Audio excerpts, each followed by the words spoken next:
Welcome once again to a devotion from William J. We're looking at the book of John, chapter 16, verse 31, where the Bible says, Jesus speaking, "Do you now believe?" William J. writes, "This was in reply to the profession of Jesus' disciples. They had said to him, 'Oh, now you are speaking plainly and not using figurative speech. Now we know that you know all things and do not need anyone to question you. This is why we believe that you came from God.'" It is not easy to lay the emphasis on their words with perfect certainty, and depending on the emphasis, the language will strike us with some shades of variance. We may consider the words of Jesus as an inquiry. Do you now believe? I have a right to ask, and I do ask. He is not inattentive to our condition and experience, our deficiencies, and our progress. And though he does not need anyone to tell him about a man because he knew all people and needed no one to bear witness about man, for he himself knew what was in man. However, he will know these things from us that we may be urged to think and be affected by our own words. And we may consider them as a criticism.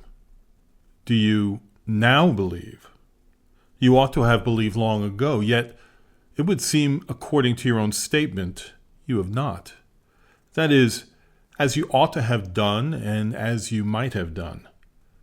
How strange and blamable that, with all your advantages, you have been, even down to this hour, filled with hesitation and doubts. For he can reprove as well as encourage. Do you not remember? Do you not yet understand?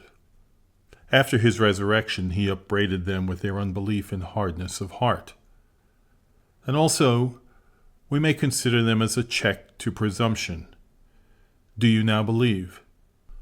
You think so, but have you not expressed yourselves with too much confidence? Now you think of yourselves as confirmed believers, and you suppose that you shall never err again. But I know you better than yourselves.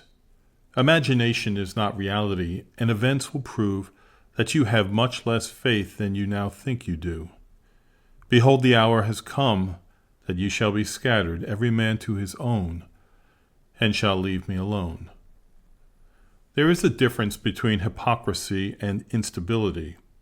We may feel what we say at the time, but emotions are not principles, and impulses are not dispositions. There may be goodness, but it is like the morning cloud and early dew that soon passes away. How often do we become a wonder as well as a grief to ourselves? How little do we know of our own hearts until we are tested? Little ants disappear in the cloudy and rainy day, and the observer might suppose that they were all dead. But let the sun shine forth, and they are again all alive and in motion. There is the same mud at the bottom of the water when calm, but when the waves come, up comes the mire in the dirt. Let us not, therefore, make too much of frames and feelings, nor imagine because we are now walking in the light of God's countenance, that we shall never again mourn his absence. Behold, the hour may come when we may consider all our present joy as only a delusion. Do we now believe? A change in the weather may renew all our doubts and fears, and make us shiver again. Therefore, let us rejoice with trembling. Let us remember our own weakness, and instead of depending on the grace that is in us, be strong in the grace that is in Jesus Christ. Beware of Peter's word, nor confidently say, "I will never deny you, Lord," but grant I never may.